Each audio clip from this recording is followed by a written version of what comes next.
Hi అండి, నమస్తే. Welcome to Srilatha vlogs అండి. ఈరోజు మనం గులాబ్ జామ్ చేసుకుందామండి. అవి ఏ విధంగా చేసుకోవాలో చూద్దామండి. చాలా సింపుల్గా చేసుకోవచ్చు అండి.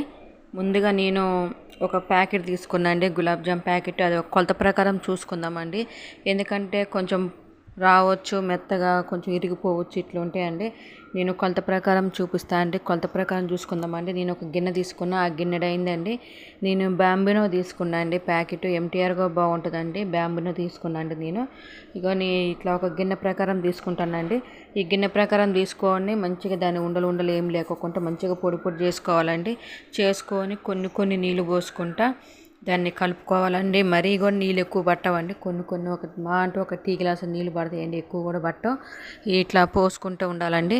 ఇట్లా చిన్నగా పోసుకుంటూ కొన్ని నీళ్ళు పోసుకుంటూ మంచిగా మెత్తగా మన చపాతీ పిండి కంటే ఇంకా స్మూత్గా కలపాలండి. మరీ కూడా గట్టిగా ఇట్లా అదిమి మరి కూడా కలపొద్దండి. ఎందుకంటే అందులో ఉన్న ఎయిర్ బబుల్స్ అన్నది తొందరగా ఉండకోకుండా మనం నూనెలో వేసినప్పుడు కూడా తొందరగా నూనె అనేది కుక్ అవ్వండి. లోన్ అన్నది పచ్చిగా అంతే ఉంటుందండి. మంచిగా ఈ విధంగా కలుపుకోవాలండి. చేతికి అన్నది పిండి అంటాలండి. అప్పుడే మనం ఉండలు చూసినా కూడా మంచిగా వస్తాయండి. ఈ విధంగా పిండి చేతికి అంటుతూనే ఉండలు అన్నది పర్ఫెక్ట్గా వస్తాయండి. మన ఆయిల్లో వేసినా పాకం వేసినా విరిగిపోవండి. ఇప్పుడు మనం పాకం తయారు చేసుకుందామండి. నేను కప్పు పిండికి 2 కప్పుల పంచదార పోసినండి. 2 కప్పుల పంచదారకి 2 కప్పుల నీళ్ళు పోసినండి. 2 కప్పుల నీళ్ళు పోసుకొని పంచదార పాకం ఏమి రానవసరం లేదండి. మనకి పంచదార అనేది కరిగిపోతే చాలండి. అంతే, కరిగితే కొంచెం చేతికి అనేది స్టిక్కీగా అంటుకుంటే చాలండి. మరీ ఎక్కువ కూడా అవసరం లేదు. గులాబ్ జామ్ పాకం అన్నది కొంచెం పలసగా ఉంటేనే బాగుంటుందండి. ఈ విధంగా పంచదార మొత్తం కరిగితే చాలండి, చాలా బాగుంటుందండి. ఈ విధంగా మనం చేసుకోవాలని సింపుల్గా చేసుకోవచ్చు అండి. గులాబ్ జాములు ఆర్భాటంగా చేయనవసరం లేదు. మంచి సింపుల్గా చేసుకోవచ్చు అండి. చక్కెర మొత్తం కరిగిపోయింది చూడండి. ఈ విధంగా చక్కెర అంతా కరిగిపోయినప్పుడు ఇప్పుడు మనం ఇలాచి పౌడర్ వేసుకుందామండి. ఒక స్పూన్ ఇలాచి పౌడర్ వేసుకుందామండి. ఇలాచి పౌడర్ వేసుకొని ఒకసారి కలుపుకుందామండి. కలిపినాక ఒక 2 సార్లు ఇట్లా పొంగు వస్తే చాలండి, అంటే మసలుతో చాలండి. ఎక్కువ కూడా అవసరం లేదండి. మరీ కూడా ఎక్కువ కూడా మసలు పెట్టిన అవసరం లేదండి. ఈ విధంగా మసలు పెడితే చాలండి.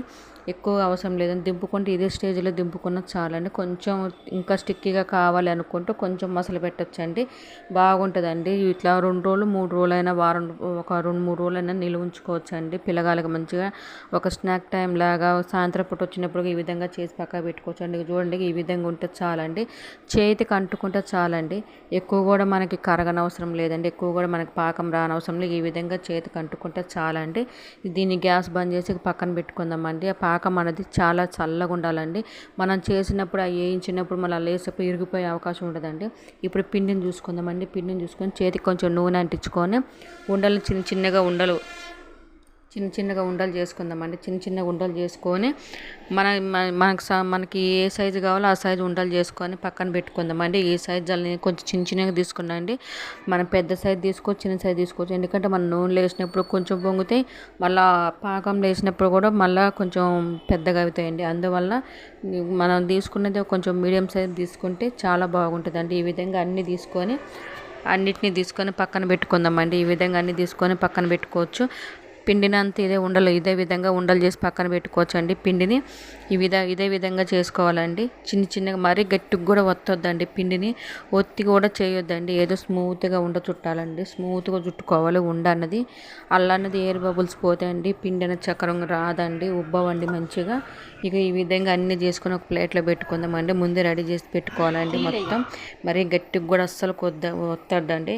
చూడండి, పిండిని చూపిస్తే ఈ విధంగా పిండి ఇట్లా ఉండాలండి. పిండి మరి గట్టిగా కూడా కలపొద్దండి. ఈ విధంగా ఉండాలండి పిండి అన్నది.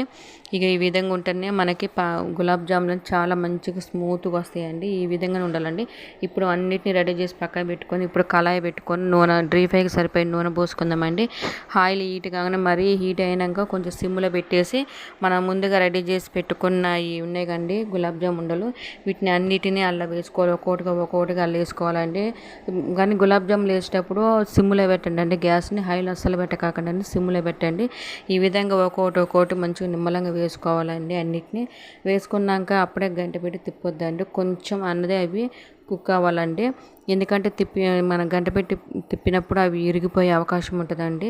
కొంచెం చిత్రపిత్రగా అయ్యే అవకాశం ఉంటుంది. అందుకనే తిప్పుకోకుండా కొంచెం అట్లా ఉంచండి అండి. కొంచెం ఉంచి చిన్నగా ఒక స్పూన్ తీసుకొనైనా చిన్నగా కలపండి అండి. కలిపినాక ఏదైనా ఉంటే గిన్నె గంట ఉంటుంది, జాలి గంట అది తీసుకొని అంటే మంచిగా వాటి మీద ఏంటంటే రౌండ్గా తిరిగి అన్ని సైడ్లు మంచిగా కుక్ అవుతాయండి. మంచిగా ఈ కలర్ రావాలండి. గులాబ్ జాములు అనేది ఈ కలర్ రావాలి. ఈ కలర్ వస్తేనే గులాబ్ జాములు చాలా బాగుంటాయండి. సిమ్లో పెట్టే ఫ్రై చేయండి అండి. హైలో అస్సలు పెట్టకండి అండి, మాడిపోయే అవకాశం ఉంటుంది. ఈ విధంగా చేసినాక అండి వీటిని తీసుకొని ఒక గిన్నెలో పెట్టుకుందామండి. ఒక గిన్నెలో పెట్టుకొని ఒక గిన్నెలుగా ఈ విధంగా రావాలండి. ఈ కలర్ వస్తే చాలండి. ఇప్పుడు అన్నిటిని తీసి ఒక గిన్నెలో పెట్టుకొని పాకంలో వేసుకుందామండి. మనం పాకంలో వేసుకుందాం. అదే విధంగా అన్నీ చేసుకున్న ఉండలన్నిటిని కూడా అదే విధంగా అన్నిటిని పాకంలో వేడి చేసుకొని ఫ్రై చేసుకొని పాకంలో వేసుకుంటే చాలండి. ఇక ఈ విధంగా చేసుకొని ఒక 2 నిమిషాలు మూత పెట్టి ఉంచితే చాలండి. పాకం అనేది మంచిగా పీల్చుకుంటాయండి. మళ్ళీ మిగతా ఉండలు కూడా వేసేసి వాటిని కూడా ఒకసారి ఫ్రై చేసుకొని వాటిని కూడా పాకంలో వేసేసి అండి మంచిగా అయినాక తీసుకొని సర్వింగ్ బౌల్కి తీసుకొని ఒక గిన్నెలో వేసుకుంటే చాలా బాగుంటాయండి. ఈ విధంగా చేసుకుంటే చాలా బాగుంటాయండి. ఎవరైనా నా వీడియో ఫస్ట్ టైం చూస్తే సబ్స్క్రైబ్ చేసుకోండి, లైక్ చేయండి, కామెంట్ కూడా పెట్టండి. కనీసం చూస్తున్నారు కూడా లైక్ కూడా కొట్టట్లేదండి. సబ్స్క్రైబ్ చేసుకోండి అండి కొంచెం. ఇక ఈ విధంగా స్మూత్గా మంచిగా పాకం అన్నది కూడా మంచిగా పీల్చుకుందండి. చూడండి ఈ విధంగా ఉంటాయండి. చేసుకొని తింటే చాలా బాగుంటాయండి. ఎవరైనా థ్యాంక్ యూ అండి చూసినందుకు. నా వీడియోని సబ్స్క్రైబ్ చేసుకొని లైక్ చేయండి అండి ప్లీజ్.